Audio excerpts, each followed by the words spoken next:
Praise the Lord. கர்த்தருடைய நாமம் மகிமைப்படுவதாக. சகோதரிகள் அனைவருக்கும் ஆண்டவரே இயேசு கிறிஸ்துவின் நாமத்தில் அன்பின் வாழ்த்துக்கள். நேற்றைக்கும் கூட நம்ம ஏசாயா குறித்ததான சில காரியங்களையும், ஏசாயா வேதத்தில் வேற என்னென்ன குறிப்புகள் கொடுக்கப்பட்டிருந்தது, அவர் ஒரு எழுத்தாளர், வரலாற்று ஆசிரியர், ஒரு தீர்க்கதரிசி, எந்த காலகட்டத்தில் அவர் வாழ்ந்தார், இப்படி சில காரியங்களையும் நம்ம படிக்க கர்த்தர் உதவி செய்தார். இன்றைக்கும் கூட நம்ம ஏசாயா தீர்க்கதரிசியை குறித்து இயேசுவும் ஆண்டவராகிய இயேசு கிறிஸ்துவும் அப்போஸ்தலர்களும் அடிக்கடி புதிய ஏற்பாட்டில் மேற்கோளிட்டு காமிச்சிருக்கிறத நம்ம வேதத்தில் பல இடங்களில் நம்ம படிச்சிருக்கிறோம். அதில் பார்த்தோம்னா சில காரியங்களை நான் உங்களுக்கு சொல்லித்தரேன். ஏசாயா புத்தகம் புதிய ஏற்பாட்டில் மிக அதிகமாக மேற்கோள் காட்டப்பட்ட தீர்க்கதரிசன புத்தகம். புதிய ஏற்பாட்டில் அதிகமான அப்போஸ்தலர்களானாலும் சரி, இயேசு கிறிஸ்துவினாலும் மேற்கோள் காட்டப்பட்ட தீர்க்கதரிசன ஒரு புத்தகம் தான் அது ஏசாயா தீர்க்கதரிசன புத்தகம் தான். இப்ப ஏசாயா தீர்க்க தரிசனங்கள்ல ஆண்டவரா இயேசு கிறிஸ்துவ குறித்து சொல்லப்பட்ட முக்கிய தீர்க்க தரிசனங்கள், ஏசாயா என்னென்ன தீர்க்க தரிசனம் சொல்லியிருக்கிறாரு, அது புதிய ஏற்பாட்டுல எப்படி நிறைவேறிட்டு, எந்த இடத்துல நிறைவேறிட்டு அப்படின்றத இன்னைக்கு பார்க்கலாம். முதலாவதாக ஒரு இது என்ன அப்படின்னா, கன்னிகை மூலம் பிறக்கும் மீட்பர். முதலாவதாக கன்னிகை மூலம் பிறக்கும் மீட்பர். இது நம்ம ஏசாயா புத்தகத்துல எங்க பார்க்கிறோம் அப்படின்னா, 7ஆம் அதிகாரம் 14வது வசனத்துல நம்ம பார்க்கிறோம்.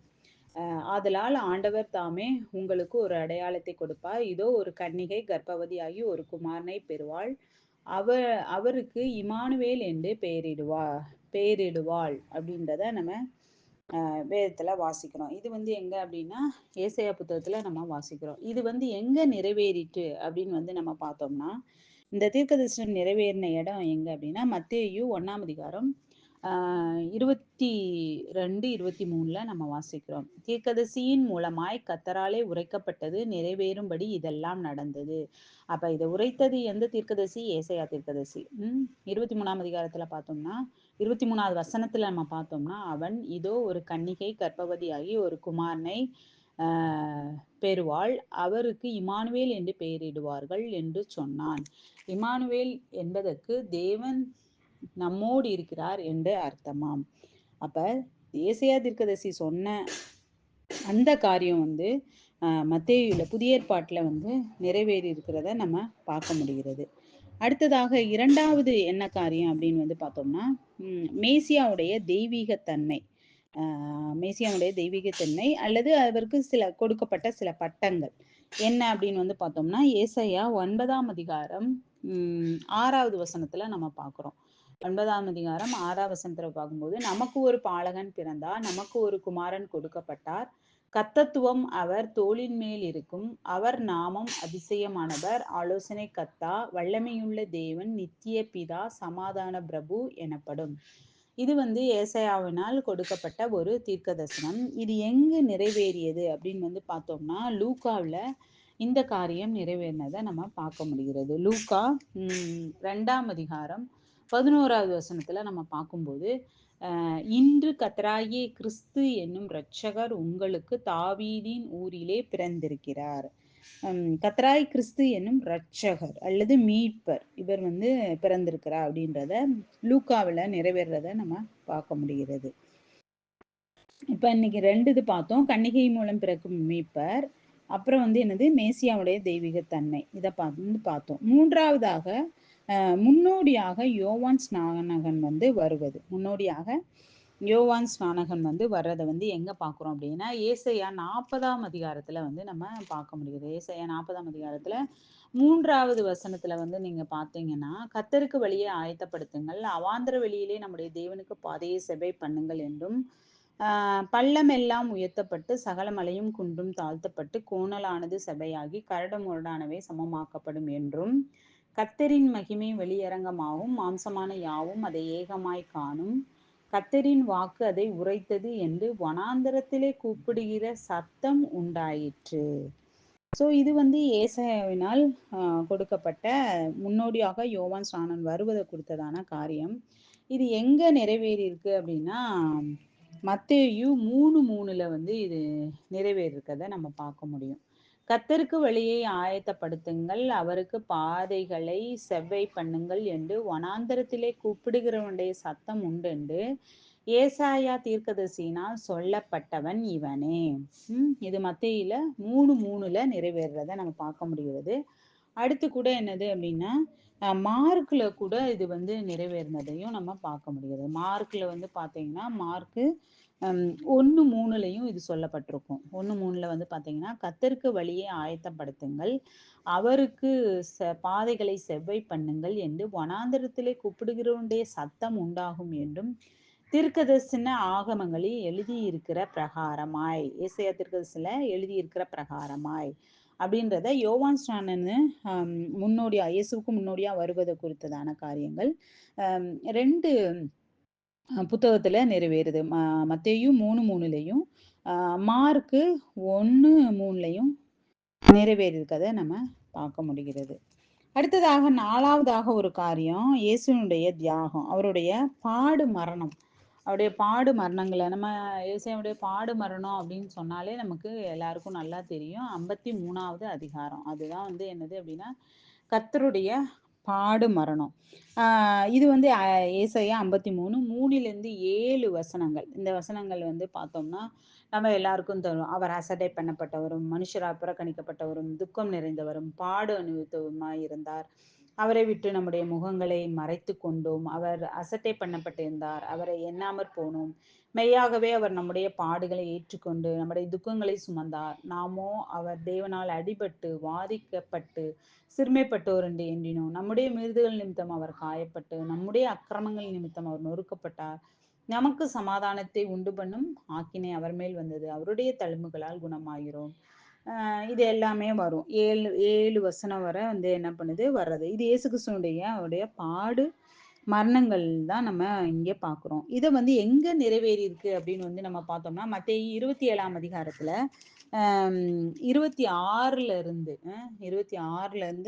50வது வசனம் வரை இது இயேசு கிறிஸ்துவனுடைய பாடு மரணம் நிறைவேறினதை நம்ம பார்க்க முடிகிறது. மத்தேயு 27 26ல இருந்து 50 வரை அவருடைய பாடு மரணங்களை குறித்ததான காரியங்கள் ஏசாயா தீர்க்கதரிசனுடைய அந்த தீர்க்கதரிசனம் வந்து இந்த இடத்துல நிறைவேறினதை நம்ம பார்க்க முடிகிறது. அடுத்து இயேசு கிறிஸ்துவனுடைய மீட்பர் உயிர் தெழுந்துறதை குறித்ததான காரியங்கள் வந்து பார்த்தோம்னா ஏசாயா 53ல நம்ம பார்த்தோம்னா அவருடைய உயிர்த்தெழுதல் குறித்ததான காரியங்கள் சொல்லப்பட்டிருக்கும். 10ல இருந்து 12 வசனங்கள் வந்து அவருடைய மீட்பருடைய உயிர்த்தெழுதல் குறித்ததான காரியங்கள் வந்து சொல்லப்பட்டிருக்கும். 53ல 10ல இருந்து 12 வசனங்கள், 10ல இருந்து 12 வசனங்களை பார்த்தீங்கன்னா ஆண்டவராகிய இயேசு கிறிஸ்துவுடைய அவருடைய உயிர்த்தெழுதல்.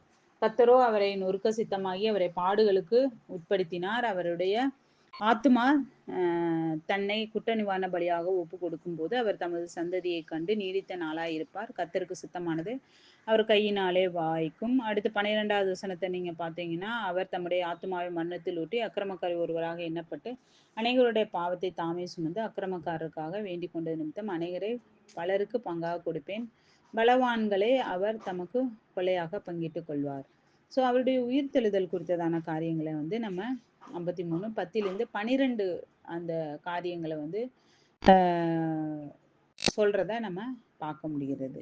இதனுடைய நிறைவேறுதல் எங்க இருக்குது அப்படின்னா லூக்கா 24ல வந்து நம்ம இதனுடைய நிறைவேறுதலை பார்க்கிறோம். லூக்கா 24 6 7 வசனங்கள். இது வந்து அவருடைய நிறைவேறுதலா அவர் மரித்து அடக்கம் பண்ணப்பட்டு உயிர்த்தெழுந்ததை குறித்ததான காரியங்கள் சொல்லப்பட்டிருக்கிறத நம்ம பார்க்க முடிகிறது. ஸோ இப்படியாக என்ன பண்ணப்பட்டிருக்கு, இயேசு கிறிஸ்துவனுடைய அந்த காரியங்கள் வந்து ஏசாயாவில் சொல்லப்பட்டிருக்கிறத நம்ம பார்க்க முடியும். அடுத்து வந்து அவர் ஆவியால் அபிஷேகம் பெற்ற மீட்பர் அப்படின்றத நம்ம ஏசாயா 61ல வந்து நம்ம பார்க்குறோம். 61ல வந்து பார்த்தீங்கன்னா 1-2 61ல 1-2 வந்து பார்க்கும்போது கர்த்தராகிய தேவனுடைய ஆவியானவர் என்மேல் இருக்கிறார், சிறுமைப்பட்டவர்களுக்கு சுவிசேஷத்தை அறிவிக்க கர்த்தர் என்னை அபிஷேகம் பண்ணினார், இருதயம் நொறுங்குண்டவர்களுக்கும் காயம் கட்டுதலை, சிறைப்பட்டவர்களுக்கும் விடுதலையும், கட்டுண்டவர்களுக்கு கட்டவிழ்த்தலையும் கூறவும், கர்த்தருடைய அனுக்கிரக வருஷத்தையும் நம்முடைய தேவன் நீதியை சரிக்கட்டும் நாளையும் கூறவும், துயரப்பட்ட அனைவருக்கும் ஆறுதல் செய்யவும். இதை வந்து அவருடைய ஆவியால் அபிஷேகம் பெற்ற மீட்பர் அப்படின்ற தலைப்பின் கீழே பார்த்தோம்னா இது ஏசாயாவில் சொல்லப்பட்டிருக்கும். இதை நிறைவேற்றம் வந்து பார்த்தீங்கன்னா லூக்காவில் வந்து இதை நம்ம பார்க்க முடியாது. லூக்கா வந்து 4ஆம் அதிகாரத்துல வந்து 17 இருந்து 21 வந்து இதனுடைய நிறைவேற்றம் வந்து இருக்கும். அப்பொழுது ஏசாயா தீர்க்கதரிசியின் புத்தகம் அவரிடத்தில் கொடுக்கப்பட்டது. அவர் புத்தகத்தை விரித்த போது கர்த்தருடைய ஆவியானவர் என்மேல் இருக்கிறார். அந்த 2 வசனமும் இதுல இருக்கிறத நம்ம 61ல 1, 2 வசனங்கள் 2 வசனங்களும் 18, 19 19ல இருக்கிறத நம்ம பார்க்க முடியும். கர்த்தருடைய ஆவியானவர் என்மேல் இருக்கிறார். தரித்திரருக்கு சுவிசேஷத்தை பிரசங்கிக்கும்படியும் என்னை அபிஷேகம் பண்ணினார். இருதயம் நறுங்குண்டவர்களையும் குணமாக்கவும், சிறைப்பட்டவர்களுக்கு விடுதலையும், குருடருக்கு பார்வையும் பிரசித்தப்படுத்தவும், நொறுங்குண்டவர்களை விடுதலையாக்கவும், கர்த்தருடைய அனுக்கிரக வருஷத்தை பிரசித்தப்படுத்தவும் என்னை அனுப்பினார் என்று எழுதியிருக்கிற இடத்தை அவர் கண்டு, அந்த 61ஆம் அதிகாரம் 1, 2 அந்த 2 வசனத்தை மட்டும் வாசித்து அவர் என்ன பண்ணுவாரு, புஸ்தகத்தை சுருட்டி பணிவிடைக்காரருக்கு கொடுத்து உட்கார்ந்தார் அப்படின்றத நம்ம வாசிக்கிறோம். அப்ப ஏசாயா 61 அதிகாரத்தை எடுத்து அவர் வாசித்திருக்காரு. இதை நிறைவேற்ற வந்து லூக்காவுல 4ஆம் அதிகாரம் 17லேருந்து 21 வசனத்துல நிறைவேற்றிருக்கதை நம்ம பார்க்க முடிகிறது. அப்ப வந்து இது வந்து என்னது அப்படின்னா, இயேசு கிறிஸ்துவை குறித்து ஏசாயாவினால் சொல்லப்பட்ட அந்த காரியங்கள் வந்து புதிய ஏற்பாட்டுல நிறைவேறுறத நம்ம இப்ப பார்த்தோம். அப்ப ஒரு 6 காரியங்கள் நம்ம பார்க்க கர்த்தர் உதவி செய்தார். முதலாவதாக கன்னிகை மூலம் பிறக்கும் மீட்பர். இரண்டாவதாக வந்து பார்க்கும்போது மேசியாவினுடைய தெய்வீக தன்மை பார்த்தோம். அடுத்து இதுக்கு மூன்றாவதாக முன்னோடியாக யோவான் ஸ்நானன் வருவதை குறித்ததான காரியங்கள். நாலாவதாக இயேசு கிறிஸ்துனுடைய தியாகம், அவருடைய பாடு மரணம். ஐந்தாவதாக அவருடைய மீட்பர் உயிர் தெழுந்தார் அப்படின்றதுக்கான காரியம். அடுத்து ஆறாவதாக ஆவியால் அபிஷேகம் பெற்ற மீட்பர் அப்படின்ற நான் 6 காரியத்தை பார்க்க கர்த்தர் உதவி செய்தார்.